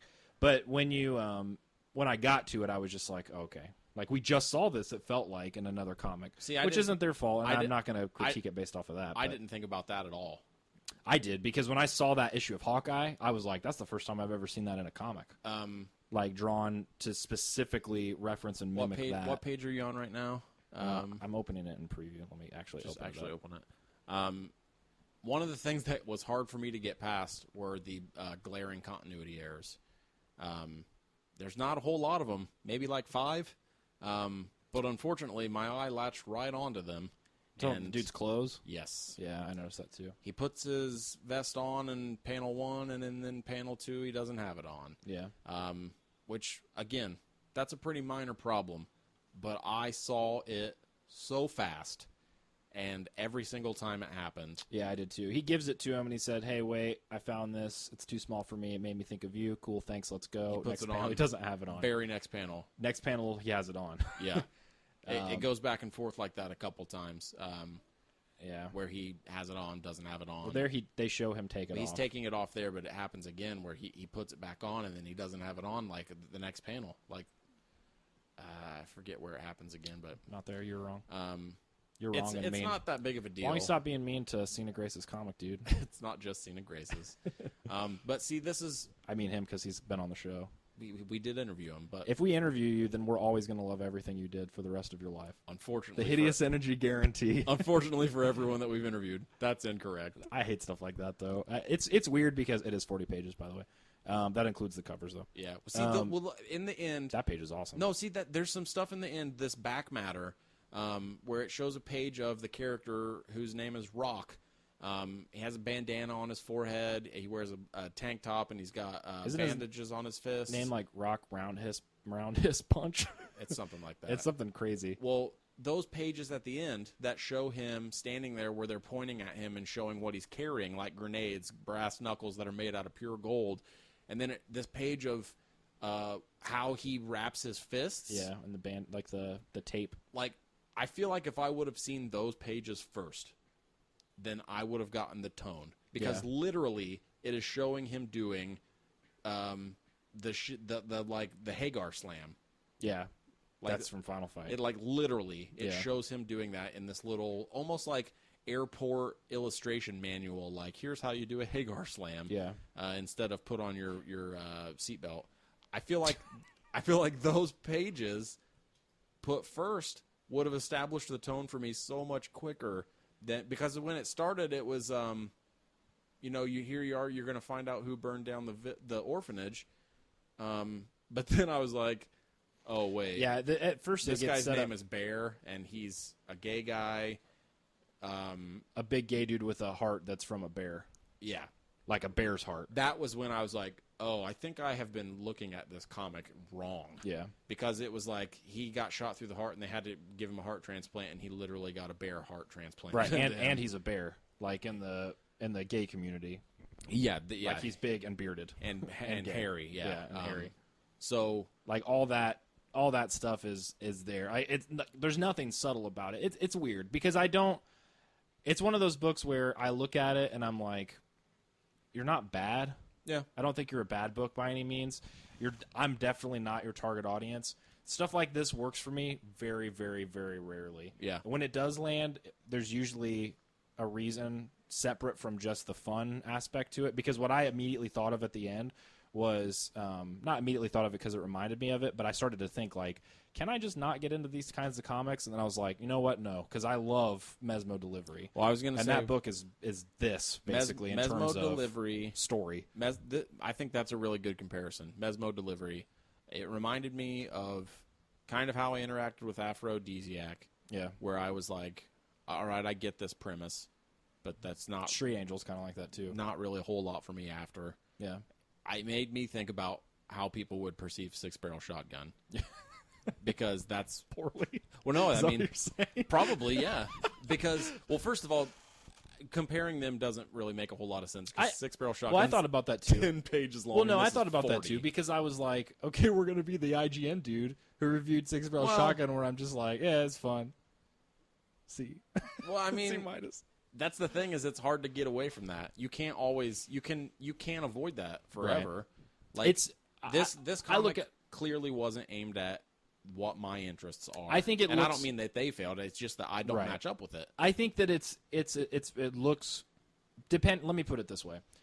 It would be an interesting, depending on what issues 2 and 3 and back matter and special features they put together. Yeah. It would probably be a trade that I would buy and enjoy based off of nostalgia for me because I played the crap out of the Final Fight games. The aesthetic and like the way that Tina Grace and Freeman decided to create this world, which pays very, very clear homages to that genre, is really cool. And I do like that. In terms of me sitting down like to read a comic, like there's not a whole lot of substance. So for me, it's kind of just like, oh, okay. Like no, it's a very fast read for 40 fun. pages. Oh yeah, it's very, very fast.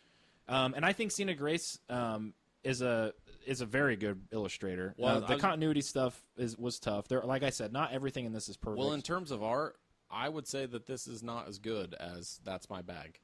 Not my bag. Not my bag. God damn it! I think you have a curse that prevents you from. Don't I always say that's my bag? You said it wrong to him. I did, yeah, when we were interviewing him. That was maybe my favorite moment in all of Hideous Energy. When I called their. It was right at the beginning. It's like of that the time too. You drew that book. The little sad guy. Batman. No, but it wasn't a big deal because, like, yeah, I always thought that was. I don't know why I always gravitate to saying that's my bag. No, not my bag.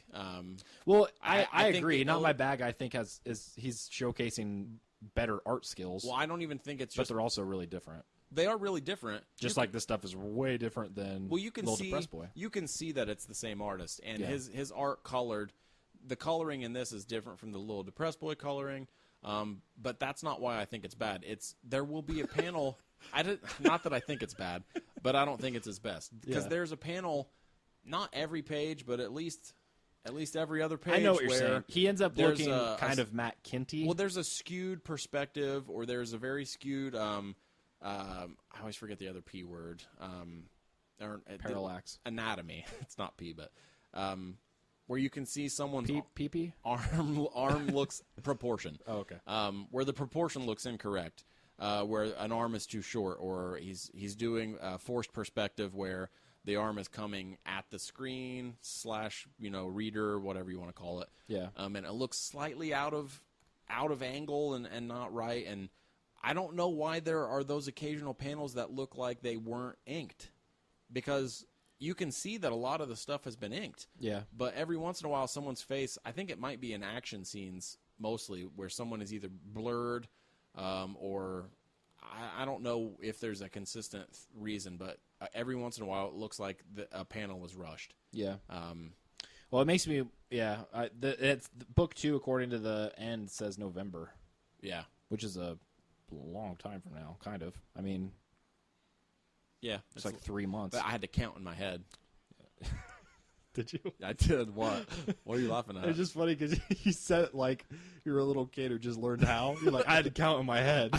I had to pause and think and count numbers inside my brain. I would say if you're a big fan of like 90s Capcom video games, that kind of stuff, then there's definitely stuff there for you to enjoy. If you want, as far as substance, if you want a meaty, plot-heavy comic, this isn't it. Skip this one. Skip it. Thank you for re-saying that. What? It didn't sound like words? That's what you said. I understood it. Oh, well, you fucking said it. Well, let's talk like that. Let's talk like that for the rest of the time. What would you rate this out of 10? I give it a 4.5. Nope, I give it a 5 because I liked the art. And for what it is, it's not bad, but it's also not really my cup of tea. So I'm basically doing exactly what the guy from IGN did. And you made fun of him for. Yeah, because it sucks, and I hate that I'm in that position, but... It sucks doing that, you mean, not this book. Right, yeah, it sucks. Yeah, well, and I don't feel as bad, because that dude had like a sentence, and we talked about it at length. He had a tiny fucking paragraph where he was like, I give this a C because I don't like the art. Which it sounds like that's awful. Yeah. And I feel bad because obviously when I read somebody, it's like, this book sucks because I don't like the art. Yeah. Which he didn't say. No, he said like the art was good, but not for him, basically. Yeah. Yeah. But, you know, disliking something and rating it as such because you disliked it or not, I don't know. It's all subjective, like we say every fucking day of our lives. Yeah. To ourselves in the mirror. Like, do I look good today? It's all subjective. It's all subjective. Life is subjective. Gonna be a shitty day, maybe. Did you rate it? 4. All right, great. Next book up, Collider #1. This is written by Simon Oliver, illustrated by Robbie Rodriguez, colored by Rico Renzi. Boy, is it colored nice. I love your colors, Rico. And letters by Steve Wands. It also has a particularly pimp cover. That cover is fucking great. By Nathan Fox. I liked this book quite a bit, actually. What did you think? It was an adventure for Austin. What does that mean? Well, I wasn't sure what the fuck was going on with myself or this book at first because... It's not perfect. No, it's not. But I thought it was pretty cool. The concept is really neat, which is basically... The concept... the concept is really rad. The concept is so neat. It's very, very... Cool. It's keen. Keen. It's a keen concept. Let's keep going. It's essentially that we're in this alternate reality, but not like a crazy one. I don't think it's an alternate reality. I think they have arrived at a place in their It is an world. alternate reality in the sense It's an alternate reality in the sense it's a fictional fucking book. That's what I'm saying. Physics aren't changed in our world. Then I want you to begin talking about every fictional story we talk about by calling them alternate realities. They are. All of them are. You've never ever said that. You've probably said it before. I don't know what your point is. But you don't call everything that's fictional alternate realities. No, I understand that, but it's a world that is exactly like ours, other than this one thing. Well, that's almost all fiction. Okay, which are all alternate realities. They're not our reality. They're not, though. They are not all alternate realities.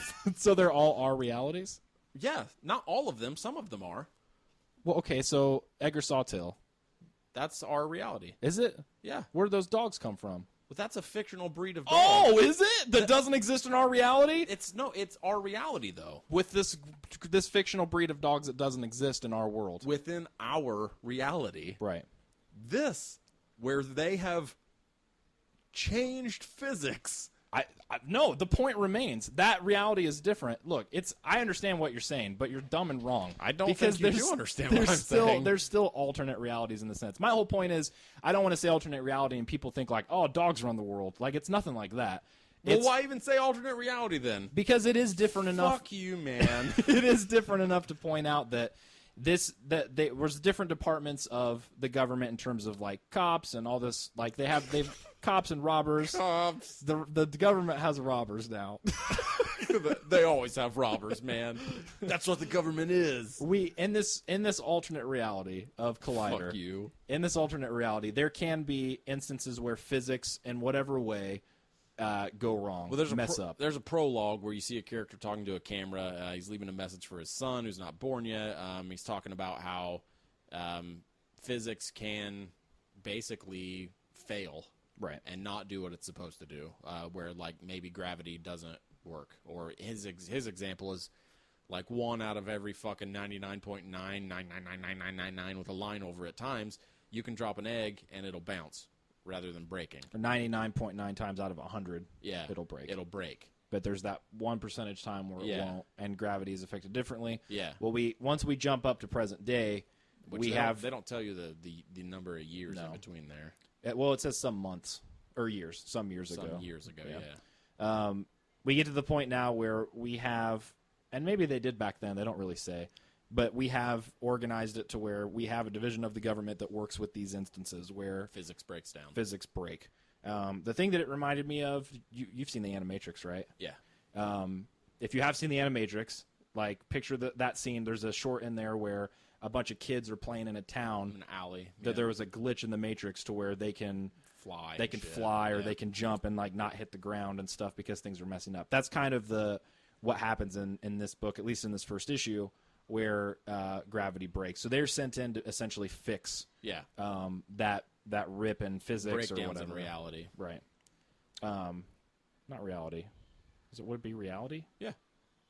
But they're not like the in a reality. different reality. No. I mean breakdown in reality in the sense that gravity ceases to work. Right. So physics. I mean, it's not just physics.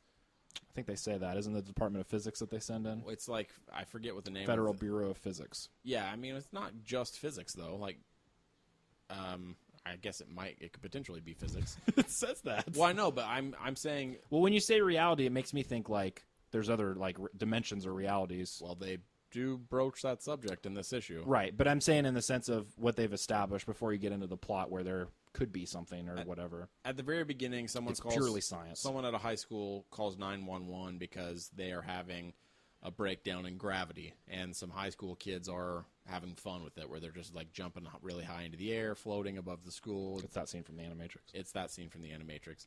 They're having a gay old time. The Flintstones version. Oh, I know. I wanted to make sure. Well, it is a college, so. I thought it was a high school. It is a high school. Yeah. You didn't experiment in high school? I did. I did too. It's very revealing. Very special episode of Hideous Energy. So the Physics Bureau shows up, which is sort of like the FBI, but way dorkier. And kind of, well, maybe the same amount of dicks. I don't mean penises. I mean, like... Potentially. I mean, well, maybe penises Ratio as well. male to female. I don't know how many of those dudes actually have penises. I didn't see any of them. If we are going to start rating comics based on that, then it's going to be a difficult show. I changed my vote for Burn the Orphanage. I saw no penises. 0 people had dicks that we knew about. So they show up, and the main character is kind of a ladies' man / no responsibility. He's a guy.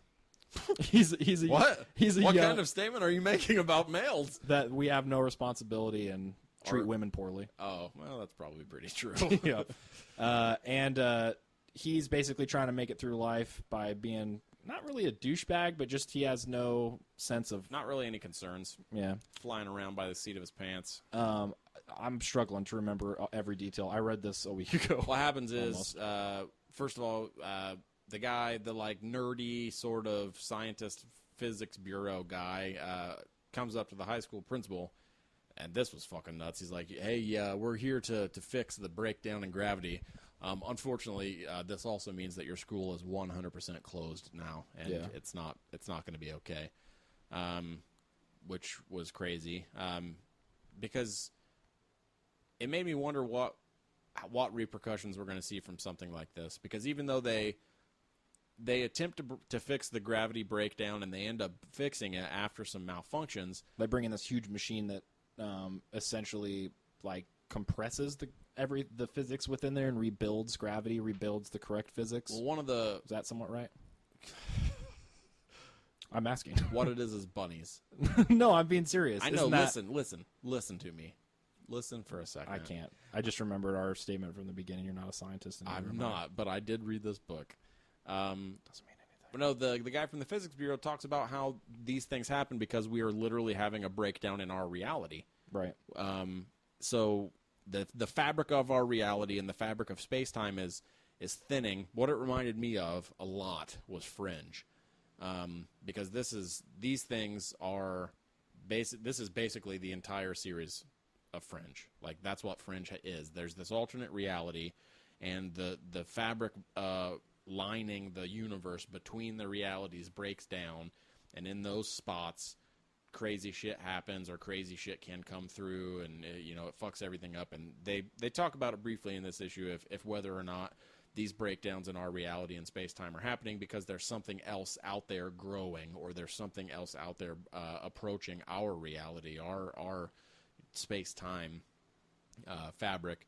So they lower the main lady killer guy down into this machine to help him, like, literally stitch the tear in the space-time back together to make gravity show up. Yeah. Again, some shit goes wrong.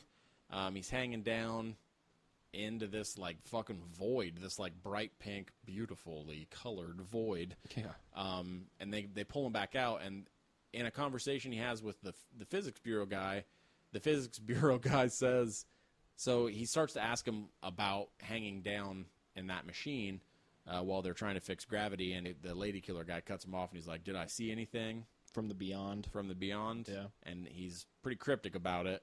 So I think, well, the issue, giant spoiler, ends with another city appearing in the sky above the other city. Yeah. And it looks fucking great. It looks amazing, and up there in the sky like that. It's sweet, man. Simon Oliver, that's his name, right? Yeah. I've read 2 other things by him. He did a Vertigo crime book. Did he? Don't remember which one it is, but I did read it because I've read all of them. I was going to say, you've read the shit out of those things. I think. And the shittier of those things. And there's quite a few that are bad. Yeah. And then he also wrote The Exterminators, which I borrowed off of you and couldn't finish because I did not like it at all. Haven't even tried to read it yet. Yeah, I didn't. I couldn't get into it. This, however, I really liked his writing in this. I thought it flowed really well. Yeah. It kept me interested throughout it. I saw someone in a review, I think it was on Comics Alliance, maybe it was Joseph Hughes who reviewed it, the EIC there or whatever.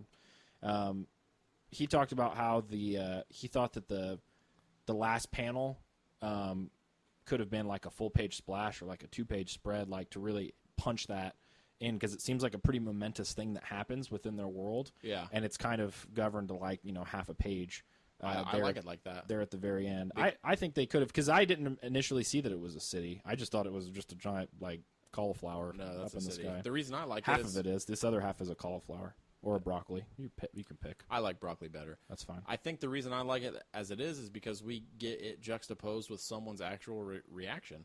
Yeah, well, I mean, you could, but do that on a prior page and then turn the page and get a pop like that. Nah. That would be more effective. I think it's good how they did it. You're wrong. That's fine. I'm not. It's also really sudden. We don't, like it kind of ends pretty abruptly. It's not as sudden as a whole fucking page. What? What did you not understand? What do you mean? Well, I mean, there you have more story. You literally have more story being told. Whereas with a full page splash, you're either going to be cramming people in to have dialogue. You're going to be putting captions over. No, I'm saying have all the stuff on the previous page. Because basically it ends on 3 caption boxes. Well, I mean that rewrites the entire comic. If you had all that stuff on the previous page, like all that's hypothetical about whether or not they had room to add another page or. Well, yeah, I don't know all the business ends of it and how they made the comic. I'm not talking about. I'm just business. saying, I'm talking about storytelling. I know, that's what I'm saying. In terms of, I think it would have been more of an efficient punch, basically, if you turn the page and because it is a big deal like that. This other cauliflower city appearing above theirs. I think that's just the city materializing. Those like round circles. Do you actually think I think it's cauliflower? I don't know at this point. No. Yeah, I understand. I think that it would have more of a punch because it seems really momentous, especially with what he says. Yeah. Which is that everything that they've grown used to is about to change again, just like my father predicted. No, I think they give it good punchy. That's your opinion is immediately null and void. Well, fuck you, cauliflower dick. Didn't mean it like that, but that's what we're going to go with. I liked it. I think the thing that I was worried about at the beginning of the book is that it was going to be this like superhero thing where reality and space-time continuum or the fabric of space-time are breaking down, and it is allowing people to do things that are super heroic, and it was going to be like just not another take on superheroes because there's almost none. Well, at least the first issue, that's not it at all. It's not. So, well, when the kids were flying, I was like, oh, no. Like, I don't want to read this superhero. Like, I don't want to read this. Well, It's so weird because as soon as I saw that, I was like, oh, they're having fun with the gravity. Really? It's weird that we read it differently. Well, yeah, no, I never thought that. I didn't think immediately they're going to be superheroes, but I was very worried when he was talking about reality becoming something other than what it normally is. And then seeing those kids flying, because even in the book they present it absolutely perfectly as those kids just having fun, Yeah. With the gravity being not gone completely, but lesser. Pretty surprised if it turns into any kind of superhero. I don't get that vibe at all when I read it. It's still in the back of my mind after the issue ends and after the conversations between the characters and seeing the other city appearing in the sky. After that stuff, it seems less likely to me that it could take that route where it's going to be, and then these people become superheroes because our... Part of it might be because of who's publishing it. Like, if it came out from... DC? Yeah, or... DC proper? Yeah, DC proper, like Marvel or something like that, then yeah, that would definitely be in the back of my head where I'm like, all right, when I'm waiting for someone to put on a costume or something to happen. Yeah. Where there's, like, fighting crime or whatever. I think he would... The creative team would have to convince me to stick around at that point because my interest in someone telling me another story about how people became superheroes is very small at this point. If they tell it at the quality of the writing and the art in this, I'll read it. Yeah, like, I mean, I'm not saying it's impossible that they could make it entertaining. It's like No Hero, that Warren Ellis book. Yeah. He was talking about people who became superheroes using science, and I was interested in it for about 4 issues, and then I lost interest. Yeah, I know, but that's what I'm saying. I don't know that it's so much that concept as much as it is how effective it is. Because Black Summer is almost the same story, and you like it a lot because it's way better told. Well, no, Black Summer, they are already superheroes. Right, but I'm saying, like, but that's the same thing. They all became superheroes. You get all their backstory in that book, whether it's through exposition or flashbacks, and it's because of science and body modifications. No Hero kind of, like... No Hero is literally It suffers. It's the origin story of that guy becoming a superhero. Yeah, well, yeah. By the end of it, it's not, but that's what I'm saying. It suffers because I think Black Summer existed. Well, it's almost like he felt like... I don't really know why he wrote it. That's what I was going to say. It's my problem with it. It was almost like he was like, this should have been in Black Summer. Yeah. And then he was like, oh, fuck, having the same artist do it, too, like, but it's hard to... That's not the book we're reviewing, though. To switch it. The Collider is what we're reviewing. What did you rate this? I'm not even reviewing that. It's called Collider. Not The Collider? No. That's My Bag. This was That's My Bag by Simon Oliver. That's my bag. That's how I say it. For Cauliflower Dick #1, I rate a... that's very inappropriate. Emery is drawing little drawings to put with the YouTube. He's not. He's looking at a website right now. Well, I just realized, are you going to draw a cauliflower dick? He's trying to figure out how to. What do you mean? I'm glad. I think I could draw a cauliflower dick. Do it right. He wants to do it right. Oh, well. I appreciate that. I also want to make a Hidden Valley Ranch joke. I can't. We're recording a podcast, Emery. Stop interrupting us. Well, I think it is a noble pursuit of him to want to make a Hidden Valley Ranch joke in association with a cauliflower dick reference. What do you give it? Collider #1. Oh, probably probably like 5.5. You hate it so much. I don't. It's a good book. I'd give it a 7.5. I liked it, but my favorite part of it is the art, without a doubt. Yeah. The art's amazing. The colors are amazing. I didn't see anything that stuck out particularly crazily to me as far as storytelling from an art standpoint. It's kind of straightforward. All those positive comments do equal up to a 5.5. A half, like a 50% out of 100. Yeah, I see where you're going with it. I think if we were rating on The a Wake, five, 3. a 5-star Yeah, scale. you give it a 2.5. I know. That's why we don't rate on the 5-star scale. So it makes your, like, complete at odds ratings look better? No, Let's grade it out of 500. You give it a 250? out of 500, Yeah. probably like a 300. Okay. The Wake #3, illustrated by Sean Murphy. We're going to mix it up. Written by Scott Snyder. It's lettered by Jared K. Fletcher and colored by Matt Hollingsworth. Oh, my God, I love your colors, Matt. All of these people are just total bosses at what they do. Uh-huh. I love Jared K. Fletcher's lettering so much. Matt Hollingsworth, like you said, his colors are great. Sean Murphy's art is amazing. Yeah. And Scott Snyder, most of the time, is a very good writer as well. We didn't review issue 2. We missed it when it came out, but we did read it, and we're going to review issue 3. It basically continues this very Abyss-esque. That's the vibe I get off of it every time I read it. It is, and I think I don't know that I can be impartial when reviewing these comics. Great, this will be fun. Well, The Abyss is such a huge part of my childhood. Well, try to separate that out because you're 29 and recording a podcast with me. This is not your childhood anymore. 10. Both issues. That's what you give it. 10. Oh, is that what you meant? I thought you were going to say you were going to be mean to it because of The Abyss. No. Oh, I thought you were going to be like, it's stealing from The Abyss, so I give it a 4. Like I thought you were going the opposite I don't direction. think it's stealing from The Abyss at all. Oh. If anything, it's probably stealing from Sphere. And like Creature from the Black Lagoon. Yeah.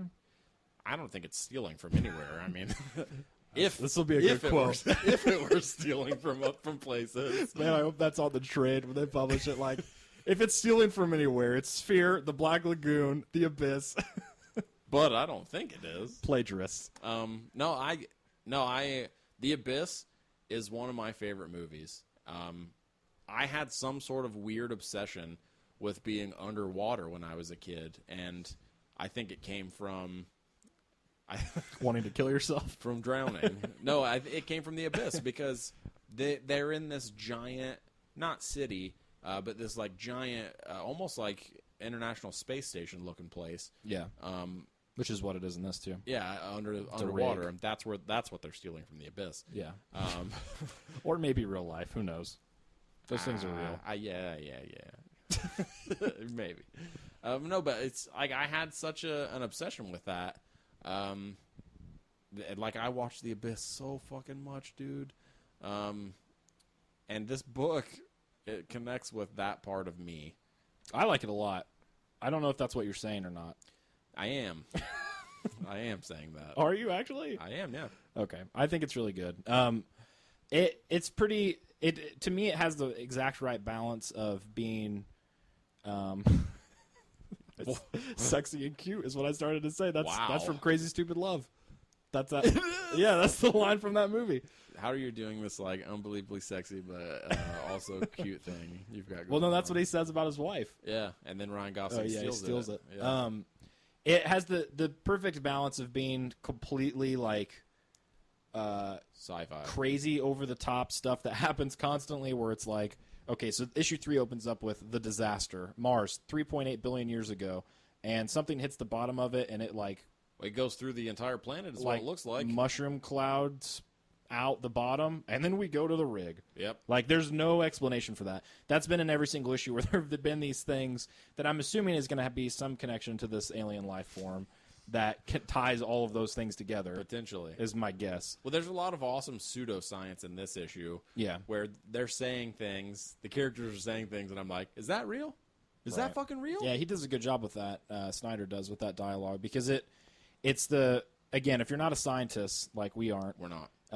it sounds smart enough to make you think that it's real. Oh, yeah, it's pseudoscience. It's but great. also not so real that you're bored or don't understand. Well, there might like be you stay engaged. There might be kernels of truth in there because when she's talking about Lee, the main character, is talking about how there's this theory that humans, as we are now, evolved not from regular primates that roamed the planet, but From fish? That we primates moved into the water and stayed there so long that our bodies evolved based on life in water, and that's why we have these subcutaneous layers of fat and all this other stuff. Fortunately, we're not dealing with a topic like Jesus gender. That's what I was going to say. Because he's he gets pretty close to kind of being BKV-ish about it, to where he's like, he has a character be like, let me tell you about this thing that my friend Scott Snyder found in his research for this book. Yeah. I'm going to tell you about this theory and how it's going to connect because it's neat. And that's fine. Like you just said, that stuff is cool and it's interesting, but every once in a while somebody will say something and I'll just be like, all right, Scott, like you have a friend, research. Or you found this out. See, the good part of it is that we're dealing with science, so it's not as heavy-handed as Why the Last Man sometimes was, where it was like, well, you had something from history that was obscure and directly dealt with. I think in this case, male or female studies. Scott Snyder has done a little bit better of a job in making his research not glare at you so much as BKV did in some of those Why the Last Man issues. Well, see, that's the thing, though. I think that it might have more to do with the topic, with with science, because these people are scientists. And in Why the Last Man, no man, definitely. And Why the not Last definitely. Yeah, no, it is, because It's not definitely. And why? No, it is. Listen, It's not, man. I haven't even finished my sentence. And Why the Last Man, everybody was an expert on that, no matter who they were or what their background was. Well, they were. They were just shoehorned in, basically. Yeah. So it's not definitely because the topic is different. No, it's because the topic and the professions, I think. Like, the people being experts in their fields, I think it reads a lot better. Part of it is that it's written better. Than Why the Last Man? Not the entire series, but you can tell in Why the Last Man issues when BKV gets to something that he researched. You can tell. No, I know, and I can tell in this, too. You can, but it's not as glaring as it is in Why the Last Man, where literally Yorick will be like, it reminds me of that time that I read this book about this girl in 13th century Russia. Well, that's what I'm saying. Whereas in that doesn't make sense. That's my whole point. That doesn't make sense. It's not the topic, though. It's how it's presented. I know, literally. You didn't let me finish my sentence. I did. You finished it. Yorick said that. That's why it doesn't make sense. Or some random thief in a church happens to know a bunch about the church. Yeah, that's not the topic. I know. I said it's the topic and the people that are staying with it. And you why didn't say that at first. All right, we'll play this back in a little bit. You didn't say it at first, man. You said it's the topic. It's definitely the topic. Right. You interrupted me about 6 times before I actually was able to say all of it. How's that make you feel? Because it's not most of the stuff. Some of it seems plot specific. Other stuff is just like, here's an interesting fact, and that's it. I don't think it's as glaringly obvious, because the story concerns research. Like, they're literally researching these things. And Lee, the main character, is literally, she's brought down into the underwater space station thing because she is, what is she an expert in? I don't know. Marine biology or something. I don't know. I don't remember. But that's my whole point. She's an expert in her field. So it makes sense for her to know this stuff. Yeah. In issue 2, which we didn't review on air, they capture that was issue 1. What happens in issue 2? I don't remember. I read them right next to each other, so they all kind of flowed together. I think it breaks out in issue 2. It breaks out of its cage. This guy lets it out of its cage because it... No, that's... Oh, yeah. It's out in issue 3. That sequence is awesome, actually, because he thinks that Lee has come to apologize to him because they know each other from a previous job that they had together, I think. And he thinks she's come to apologize to him, and the thing fucking rips his arm off and then kills his ass. That's in this issue. Is it? Yeah, it's right there. Oh, yeah. Well, that's good. We're reviewing this issue. Poorly. The second issue is where it breaks out. But it breaks out by whenever it gets near somebody, it can interact with them to where it alters their perception of reality. It pulls on their memories and makes them think that their wife is there, or to Lee it keeps showing her son every time that she's around it, who is dead. And so that's basically issue 3 reminds me a lot of the scene in Aliens when the aliens first start toward the end of the movie, when the facehugger escapes out of the little jar, and then there are some aliens on the base. Everyone's just basically running around freaking out, getting killed. Yeah. That's essentially issue 3. Well, it's also because someone let it out, too. Because I think that's what happens in Aliens. It reminded me of Predator, oddly. In the one scene where what's-his-face, Muldoon guy... Jurassic Park? Yeah, he's the Muldoon, basically. Where they're From Predator? He's going to kill people. In Predator, his name's Billy. Because... it's when they're crossing that bridge and Predator is there, and Billy's like, get out of here, and he drops all of his armor and he takes his shirt off and he fucking cuts that big slash across his chest. Oh yeah, and Native American dude. Yeah, and then he's like, I'm gonna fucking let's do this, and then they're walking away and they hear him scream because he gets killed. Yeah, and that happens in this issue. Tears a spine out. Yeah, where that guy's like, yeah, you never pass up a chance to fight up a dying species or something like that. Yeah. That scene's really cool because it shows him, it makes him, there's a Moby Dick reference to where it makes him think that he's feasting on this white whale at a table. And then he fights it and it kills him. He gets killed. At the end of it, basically, they do escape at least out of the compound. They all gear up in awesome costumes because Sean Murphy's a great artist. Yep. And then there's a page that you could argue is a way for Scott Murphy, is that his name? Sean Murphy, to That's their kid. to not illustrate anything. But I actually thought it was a really effective page. Like 3/4 of it Well, see, why do you think that he did that? to show how massive the compound is, and also the caption says we started calling it the loneliest whale in the world, and that to me was a pretty Shows how lonely they are Yeah. down there. I thought it was a really good page. Well, what do you think about, because the issue culminates with it matches up with, it's Snyder sort of doing the thing that he does in most of the books where he's telling anecdotes. In this case, it's Lee talking about this specific type of whale that has. See, to me, that's not an anecdote, man. That's more of him being very obvious with his research. Well, see, I don't know. Because that's based off reality. Did you look that up? No, I've heard that before. I've never heard that before. Yeah, that's a real thing. Well, I mean, the reason that didn't glare out at me is because she's a fucking scientist. Well, I know, but you also didn't know it was real. Well, yeah, that's true.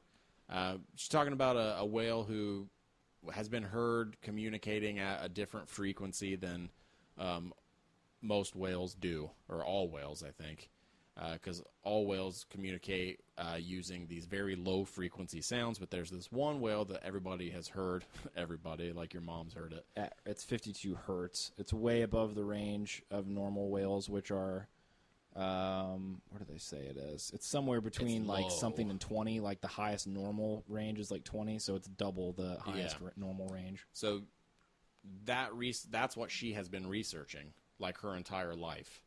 Like in one of the flashbacks, which might be a dream sequence, I think it shows her with a digital tablet in her hand, and it has sound waves on it. Like you can see in that panel, she had been researching it or like listening to it or something.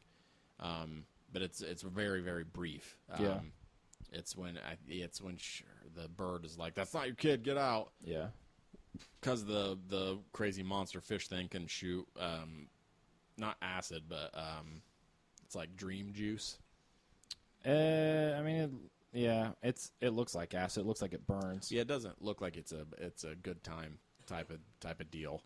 And then, so basically, she ties up the story at the end saying that what her theory is that it was parroting a conversation. Yeah. A giant response. The whale was parodying a conversation. The whale was, and it was talking to other people. So you see at the end, at least what it looks like on the last page. Well, not the whale. What? She said that the whale, the whale's call was it repeating something it had heard. Right.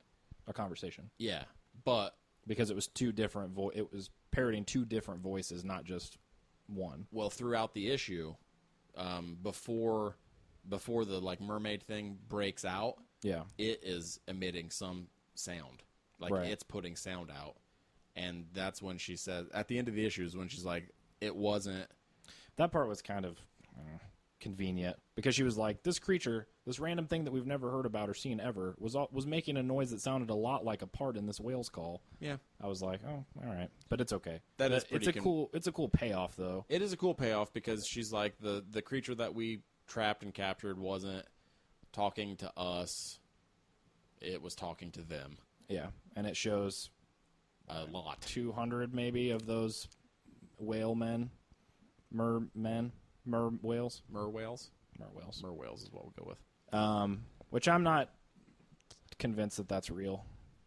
You've established in this issue and in the last issue that thing can change reality or make you think that you're seeing something you're not. So I don't know. I mean, it could be. If it is, that'd be sweet. Yeah, it makes me wonder what's going to happen because just one of those things nearly killed all of them. So yeah, if the next issue shows those like 6 people in the water being ripped to shreds and absolutely murdered, I'd be surprised. Yeah, because there's 6 more issues. Is there? It's 10. That's a lot. It's a weird number to do a miniseries out of. The only other times I can remember seeing it was actually I guess just one. No, Spaceman I think was 10, and then so was maybe that's a Vertigo thing because so was Spaceman was Vertigo. Yeah, and so was Joe the Barbarian. Nope, it was 8. It was 8 issues. But it was another weird number. Usually it's 6 or 12. Yeah, that is weird in terms of mini or maxi series. What do you rate this out of 10? I liked it a lot. I give it an 8, actually. I thought it was really good. I give it a 7. Is that the last book? I think that's the last book.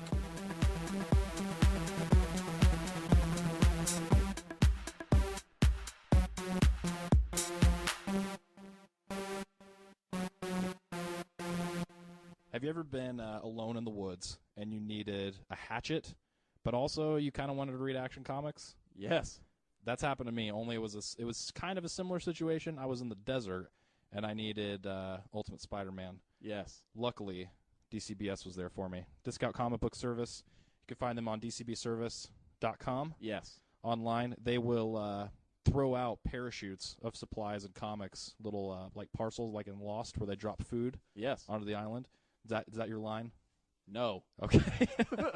And get you with your comic book fixins. They will. DCBservice.com. You can get so much awesome stuff on there for discounted prices. A lot of really good prices. Anything you can think of. If you want to buy that gross Catwoman issue, they got it. That is there. If you want to read it, they're going to charge you for it, but they'll charge you like half off for it. They will give you a really good deal on it. You can also follow them on Twitter. DCB Service, yeah. DCB Service is their Twitter handle. If you're in the Fort Wayne, Indiana area, stop by their store. We've already told some hilarious stories about stopping in there. Like they'll punch you if you want them to. We've said a lot of really funny They'll high things. five. Seriously, if you go in there, we'll play it straight this time. They'll have a conversation with you and talk to you. They'll talk to you. They'll be nice. They'll sell you some comics. And then right after you leave, you can go to the Chinese place that's next door. Yeah, it's great food. We almost always go there. We always do. Go to DCBS.